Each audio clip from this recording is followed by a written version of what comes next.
नमस्कार मेरे प्यारे भाइयों और बहनों, मैं विवेक कुमार। क्राइम की कहानी के नए एपिसोड में आप सभी लोगों का हार्दिक स्वागत है। कहानी में आगे बढ़ने से पहले कृपया क्राइम की कहानी चैनल को सब्सक्राइब कर बेल आइकन जरूर दबा लें ताकि मेरे हर वीडियो का नोटिफिकेशन आपको मिलता रहे। तो चलिए आज की कहानी शुरू करते हैं। उत्तर प्रदेश के वाराणसी जिले के सिंगरा थाना क्षेत्र में एक गांव है बड़गांव। कल्लू निषाद अपने परिवार के साथ इसी गांव में रहता था। उसके परिवार में पत्नी के अलावा 3 बेटे रमेश, दिनेश, संतोष के अलावा एक बेटी थी उमा। कल्लू किसान था। खेती की आय से परिवार चलता था। समय बीतते कल्लू ने अपने सभी बच्चों की शादियां कर दिया। तीनों भाइयों ने पिता के रहते ही घर और खेती की जमीन का बंटवारा भी कर लिया। भाई बहनों में संतोष निषाद सबसे छोटा था। उसका विवाह गुड़िया से हुआ था। गुड़िया के पिता रघुवीर निषाद गाजीपुर जिले के सुहावल गांव के रहने वाले थे। गुड़िया से शादी करके संतोष बहुत खुश था। बंटवारे के बाद संतोष के पास खेती की इतनी जमीन नहीं बची थी जिससे परिवार का गुजारा हो सके। फिर भी सालों तक हालात से उबरने की जद्दोजहद चलती रही। धीरे धीरे वक्त गुजरता गया और इस गुजरते वक्त के साथ गुड़िया एक बेटे कृष्णा और 2 बेटियों की मां बन गई। गुड़िया 3 बच्चों की मां भले ही बन गई थी, लेकिन उसकी देहयष्टि से ऐसा लगता नहीं था। वह पति को अक्सर खेती के अलावा कोई और काम करने की सलाह देती थी, लेकिन संतोष खेती किसानी में ही खुश था। बाहर जाकर नौकरी करने की बात न मानने पर संतोष का पत्नी के साथ झगड़ा होता रहता था। संतोष अपनी जमीन पर खेती करने के साथ साथ दूसरों की जमीन भी बटाई पर लेता था। तब कहीं जाकर परिवार का भरण पोषण हो पाता था। अगर बाढ़ या सूखे से फसल चौपट हो जाती तो उसके पास हाथ मलने के अलावा कुछ नहीं बचता था। इस सब के चलते जब संतोष पर कर्ज हो गया तो उसने गांव छोड़ दिया। संतोष ने अपने गांव के कुछ लोगों से सुन रखा था कि कानपुर उद्योग नगरी है और वहां नौकरी आसानी से मिल जाती है। संतोष भी नौकरी की तलाश में कानपुर शहर पहुंच गया। वहां कई दिनों तक भाग दौड़ करने के बाद संतोष को पनकी स्थित एक रिक्शा कंपनी में काम मिल गया। वह रिक्शा कंपनी किराए पर रिक्शा भी चलवाती थी। संतोष मेहनती व ईमानदार था। जल्द ही उसने वहां अपनी अच्छी छवि बना लिया। उसकी लगन और मेहनत को देखकर मालिक ने उसे किराए पर चलने वाले रिक्शों के चालकों से किराया वसूलने की जिम्मेदारी सौंप दिया। इसके साथ ही वह किराए के रिक्शों की भी मरम्मत भी करता था। ज्यादा कमाने के चक्कर में संतोष नौकरी के बाद खुद भी रिक्शा चला लेता था। संतोष महीने 2 महीने में कानपुर से घर लौटता था और 2-3 दिन घर रुककर कानपुर चला जाता था। गुड़िया उन दिनों उम्र के उस दौर से गुजर रही थी जब औरत को पुरुष की नजदीकियों की ज्यादा जरूरत होती है। एक बार संतोष घर आया तो गुड़िया ने उससे कहा कि बच्चों की अब पढ़ने की उम्र है। गांव में रहकर पढ़ नहीं पाएंगे, अतः उसे व बच्चों को साथ ले चले। संतोष को गुड़िया की बात सही लगी। उसने पत्नी को आश्वासन दिया कि जब वह अगली बार आएगा तो उसे व बच्चों को अपने साथ ले जाएगा। संतोष कानपुर पहुंचकर कमरे की खोज में जुट गया। काफी कोशिश के बाद उसे अरमापुर में किराए पर कमरा मिल गया। कमरा मिल जाने के बाद वह पत्नी व बच्चों को कानपुर शहर ले आया।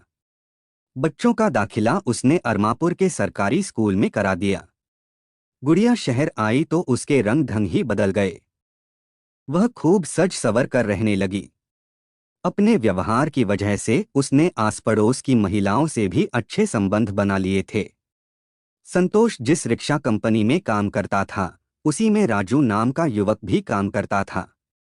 हालांकि राजू संतोष से कई साल छोटा था, फिर भी दोनों में खूब पटती थी।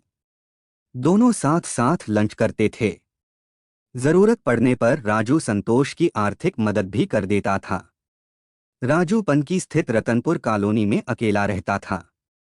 वैसे वह मूल रूप से इटावा जिले के अजीतमल गांव का रहने वाला था।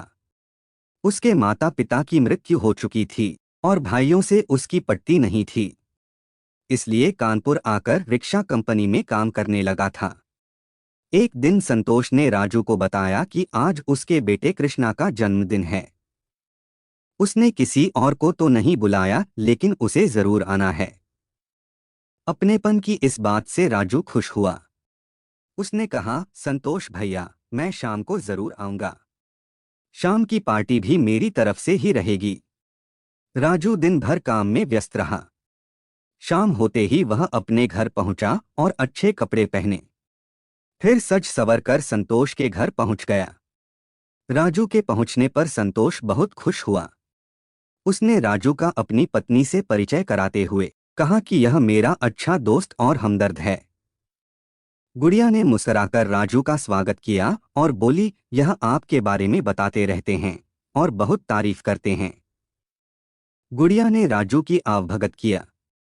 राजू भी गुड़िया की खूबसूरती में खो गया। कुल मिलाकर गुड़िया पहली ही नज़र में राजू के दिलो दिमाग पर छा गई। इसके बाद वह किसी न किसी बहाने संतोष के साथ उसके घर जाने लगा। वह जब भी घर जाता, बच्चों के लिए खाने पीने की चीजें जरूर लेकर आता था। बच्चों को उनकी मनपसंद चीजें मिलने लगीं तो वह चाचा चाचा कहकर उससे घुल मिल गए।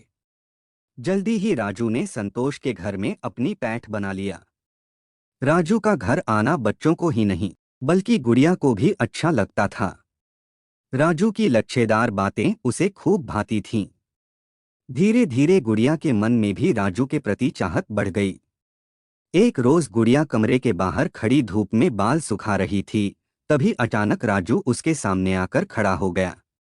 गुड़िया ने उसे आश्चर्य से देखते हुए पूछा, अरे तुम इस तरह अचानक क्या ड्यूटी नहीं गए? ड्यूटी गया तो था भाभी, पर तुम्हारी याद आई तो चला आया, राजू ने मुस्कुराकर जवाब दिया।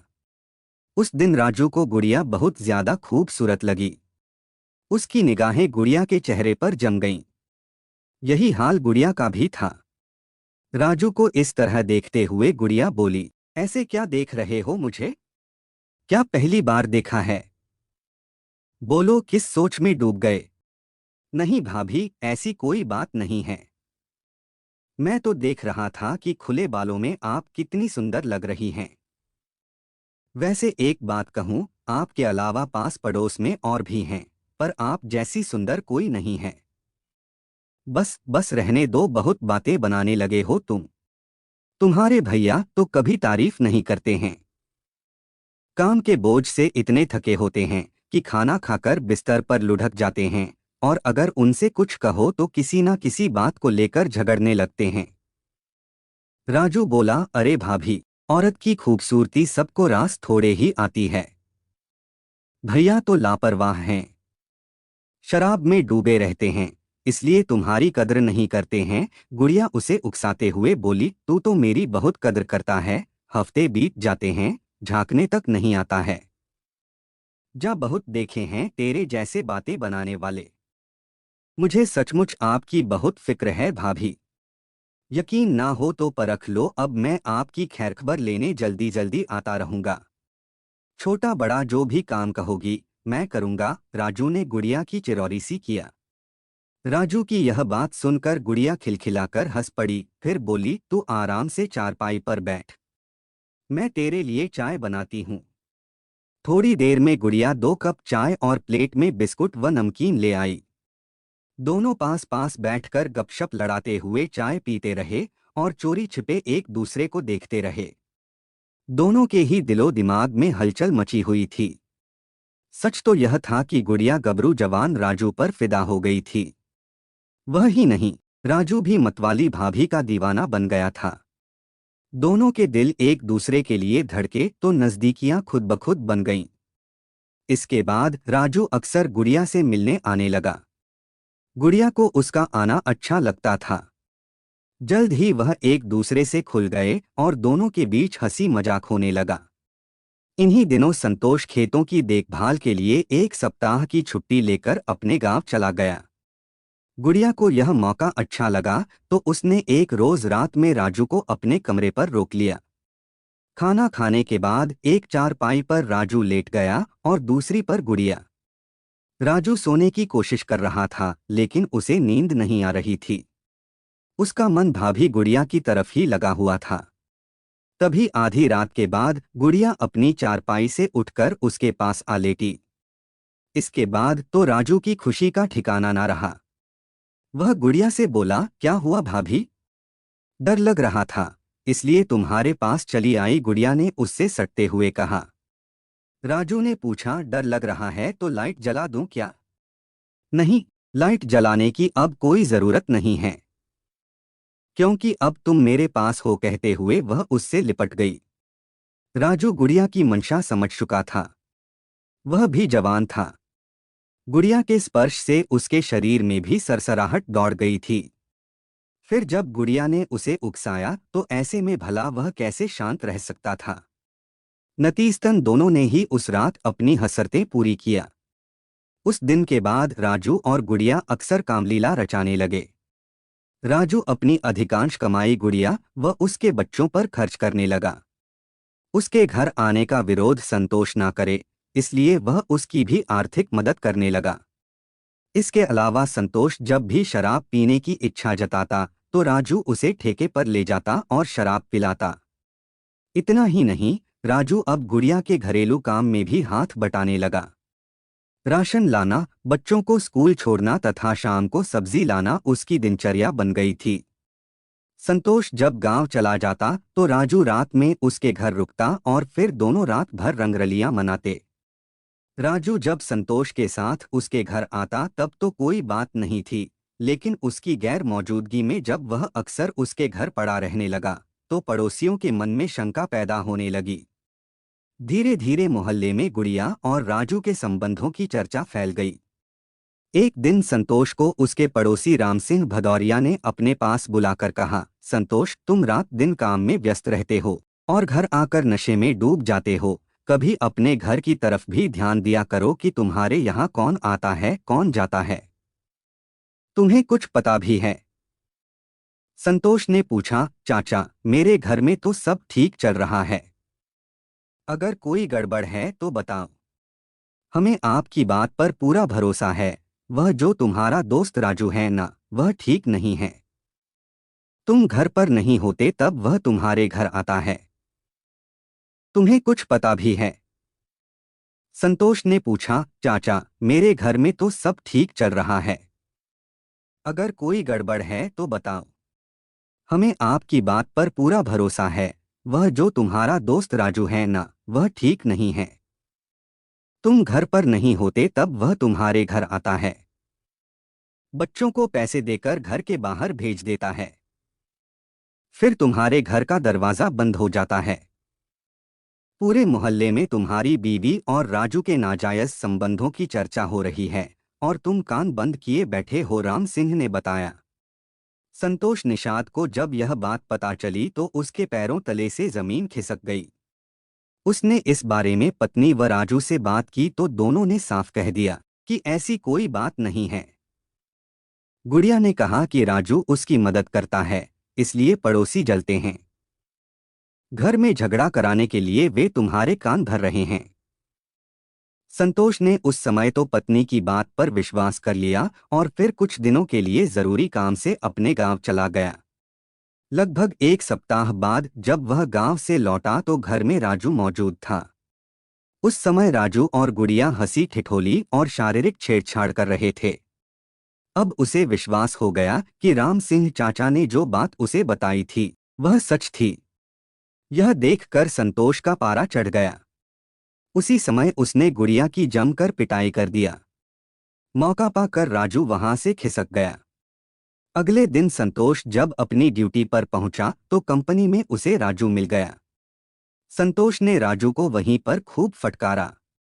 राजू ने उस समय उससे माफी मांग लिया, पर बाद में राजू और गुड़िया पहले की तरह मिलते रहे। किसी न किसी तरह संतोष को इसकी जानकारी मिलती रही। पत्नी की इस बेवफाई से संतोष टूट गया था। वह शराब तो पहले भी पीता था, लेकिन अब और ज्यादा पीने लगा। उसे गुड़िया से इतनी अधिक नफरत हो गई थी कि उसने उससे बातचीत तक करनी बंद कर दिया। लेकिन जिस दिन राजू घर के पास दिख जाता था, उस दिन गुस्से से संतोष का खून खौल जाता था।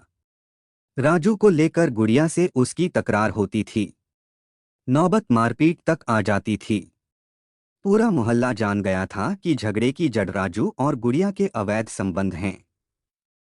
इसके बाद तो खुल्लम खुल्ला पूरे मोहल्ले में दोनों के संबंधों की चर्चा होने लगी। इससे संतोष की खूब बदनामी हो रही थी। तब संतोष ने राजू के घर आने पर प्रतिबंध लगा दिया।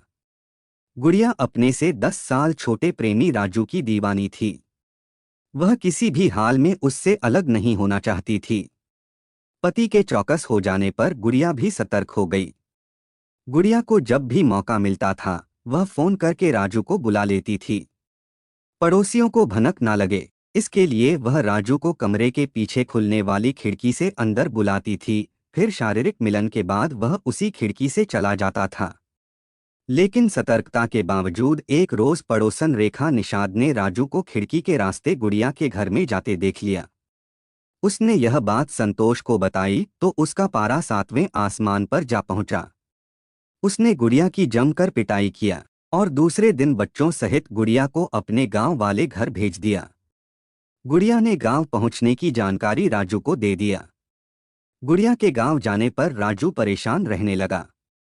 अब दोनों की बात मोबाइल पर ही हो पाती थी। राजू गुड़िया पर दबाव बनाने लगा कि वह किसी न किसी बहाने से वापस आ जाए। उसके बिना उसे कुछ भी अच्छा नहीं लग रहा। गुड़िया राजू को आश्वासन देती कि अभी उचित समय नहीं है। संतोष का गुस्सा जब शांत हो जाएगा तब वह उससे बात करके आ जाएगी। संतोष ने पत्नी को मजबूरी में गांव भेज तो दिया था, लेकिन उसके जाने के बाद वह भी परेशान हो गया था। अब उसे खाना खुद ही बनाना पड़ता था। काम में व्यस्त रहने से वह इतना थक जाता था कि कभी बिना खाना खाए ही सो जाता था। उसे बच्चों की भी याद आ रही थी। स्कूल से भी खबर आ रही थी कि आखिर बच्चे स्कूल क्यों नहीं आ रहे हैं। संतोष का मन करता कि वह बच्चों को ले आए, लेकिन पत्नी की चरित्रहीनता याद आते ही वह अपना विचार बदल देता था। जब गुड़िया को गांव से कानपुर आने का मौका नहीं मिला तो राजू संतोष को मनाने तथा उससे फिर से दोस्ती करने का प्रयास करने लगा। लेकिन संतोष उसे झिड़क देता था। एक दिन उसने कह दिया, तू आस्तीन का सांप है। अब मैं तेरे झांसे में नहीं आऊंगा। मैंने तुझे भाई जैसा मान सम्मान दिया पर तूने मुझे ही डस लिया। बड़े भैया, मुझे अपनी गलती का एहसास है। बस मुझे एक बार माफ कर दो, फिर ऐसी गलती दोबारा नहीं करूंगा। राजू ने बार बार मिन्नत की तो संतोष का दिल पसीज गया। फिर से दोस्ती बहाल हो जाने पर उस दिन दोनों ने दोस्ती के नाम पर फिर से जाम पर जाम टकराए। राजू ने अपनी कामयाबी की जानकारी गुड़िया को दी तो उसके मन में आस जगी कि संतोष अब उसे अपने पास बुला लेगा। उन्हीं दिनों संतोष वायरल फीवर की चपेट में आ गया। राजू ही उसे अस्पताल ले गया। राजू ने संतोष को सलाह दिया कि वह भाभी को बुला ले तो उसकी सही तरीके से देखभाल हो जाएगी। संतोष ने पहले तो मुंह बनाया, फिर कुछ सोचकर गुड़िया को फोन कर बताया कि वह बीमार है, अतः बच्चों के साथ जल्दी आ जाएं। पति की बात सुनकर गुड़िया खुशी से उछल पड़ी। उसने फटाफट अपना सामान बांधकर बच्चों को तैयार किया और दूसरे दिन कानपुर आ गई। गुड़िया की सेवा से संतोष ठीक हो गया और बच्चे भी स्कूल जाने लगे। राजू और गुड़िया कुछ दिनों तक तो अनजान बने रहे। उसके बाद फिर से दोनों का चोरी छिपे मिलन शुरू हो गया। गुड़िया के आने के बाद राजू संतोष से किए गए अपने वादे को भूल गया। एक रोज संतोष की अपनी कंपनी में ही तबीयत खराब हो गई। उसका बदन बुखार से तप रहा था, इसलिए वह दोपहर के समय ही कंपनी से घर की ओर चल दिया। दरवाजे पर पहुंचते ही उसने आवाज लगाई, गुड़िया दरवाजा खोल। कई बार दरवाजा खटखटाने के बाद गुड़िया ने दरवाजा खोला। वह कमरे में पहुंचा तो उसने खिड़की से किसी को भागते देखा। पत्नी से पूछा तो वह साफ मुकर गई। लेकिन गुड़िया के उलझे बाल, बिस्तर की हालत तो कुछ और ही बयां कर रही थी। वह समझ गया कि जरूर इसका यार राजू यहां से भागा है, यानी इसने अपने यार से मिलना बंद नहीं किया है। गुस्से में संतोष ने गुड़िया की चोटी पकड़कर पूछा, बता तेरे साथ कमरे में कौन था? सच सच बता वरना अंजाम अच्छा नहीं होगा। गुड़िया घबरा तो गई, लेकिन फिर संभलते हुए बोली, कोई भी नहीं था। तुम्हें जरूर कोई वहम हुआ है। तुम्हारी तबीयत शायद ठीक नहीं है। गुड़िया ने हमदर्दी जताई तो संतोष को लगा कि शायद उसे बुखार है, इसलिए गलत फहमी हुई है। लेकिन उसका मन बार बार कह रहा था कि कमरे के अंदर राजू था जो उसके साथ सोया था। उस रात राजू को लेकर दोनों में झगड़ा होता रहा। संतोष के मन में शक पैदा हुआ तो फिर बढ़ता ही गया। अब तो संतोष राजू की मौजूदगी में भी गुड़िया की पिटाई कर देता था। राजू बीच बचाव करने आता तो उसे झिड़क देता था। गुड़िया राजू की दीवानी थी, इसलिए उसे ना तो पति की परवाह थी और ना ही परिवार के इज्जत की परवाह थी। इसी दीवानगी में एक दिन गुड़िया ने राजू से कहा, तुम्हारी वजह से संतोष मुझे मारता पीटता है और तुम दुम दबाकर भाग जाते हो। आखिर तुम कैसे प्रेमी हो, कुछ करते क्यों नहीं?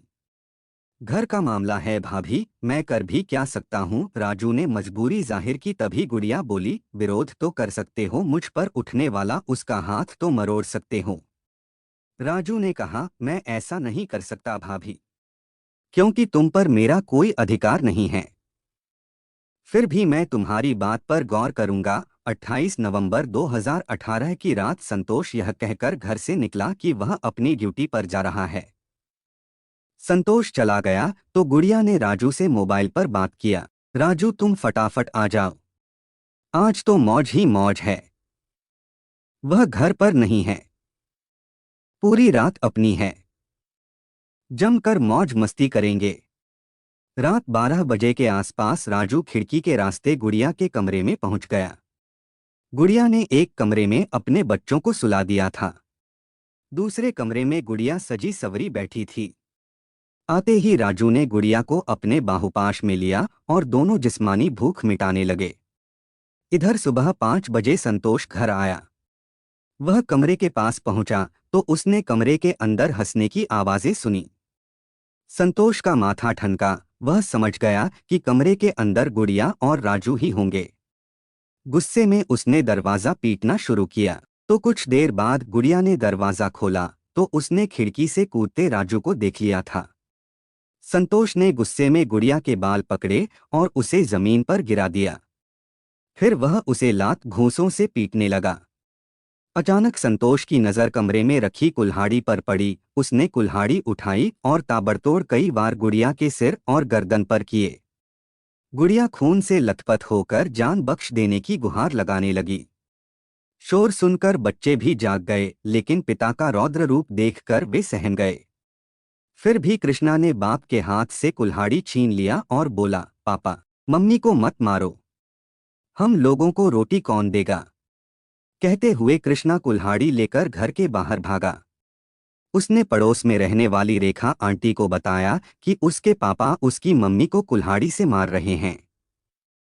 रेखा भागी भागी गुड़िया के कमरे में पहुंची। गुड़िया की उस समय सांसें चल रही थीं। रेखा पुलिस को फोन करने कमरे से बाहर आई तो संतोष ने कमरे में रखा फावड़ा उठा लिया और जोरदार वार करके गुड़िया को मौत के घाट उतार दिया। हत्या करने के बाद संतोष भागा नहीं बल्कि पत्नी के शव के पास बैठकर फूट फूट कर रोने लगा। इधर रेखा निषाद ने पड़ोसियों व थाना अरमापुर पुलिस को सूचना दे दिया। खबर मिलते ही अरमापुर थाना प्रभारी R.K. सिंह भी वहां आ गए। उन्होंने घटनास्थल का निरीक्षण किया, फिर मृतका के पति संतोष व उसके बच्चों से बात किया। संतोष ने हत्या का जुर्म कबूलते हुए पुलिस अधिकारियों को बताया कि उसकी पत्नी बदचलन थी, इसलिए उसे मार दिया। उसे हत्या का कोई अफसोस नहीं है। मृतका के बच्चों ने बताया कि मां की हत्या उसके पिता संतोष ने उनकी आंखों के सामने की थी। उन्होंने मां को बचाने का प्रयास भी किया था, लेकिन बचा नहीं सके। पड़ोसी रेखा भी हत्या की चश्मदीद गवाह बनी। थाना अरमापुर के इंस्पेक्टर R.K. सिंह ने मृतका गुड़िया के शव को पोस्टमार्टम हाउस भिजवाया। फिर रेखा निषाद को वादी बनाकर संतोष निषाद के खिलाफ हत्या की रिपोर्ट दर्ज कर लिया। पोस्टमार्टम के बाद शव को मृतका के माता पिता को सौंप दिया गया। कृष्णा, नंदिनी व लाडो को भी पालन पोषण के लिए नाना नानी अपने साथ ले गए। 30 नवंबर 2018 को पुलिस ने अभियुक्त संतोष निषाद को कानपुर कोर्ट में रिमांड मजिस्ट्रेट के समक्ष पेश किया, जहां से उसे जिला जेल भेज दिया गया। कहानी लिखे जाने तक उसकी जमानत नहीं हुई थी। सभी बच्चे अपनी ननिहाल में थे। ममता मैडम ने मुझे कई बार बोला था कि बनारस की कोई कहानी सुनाइए। तो आज की कहानी बनारस की थी, जिसकी फरमाइश ममता सिंह मैडम ने किया था। कहानी को लास्ट तक सुनने के लिए आपका धन्यवाद। इस कहानी के बारे में अपनी राय कमेंट करके ज़रूर बताइएगा और ऐसी ही अपराध की सच्ची कहानियों के लिए हमारे चैनल क्राइम की कहानी को सब्सक्राइब कर लीजिए। कहानी को लाइक और शेयर ज़रूर करें। धन्यवाद।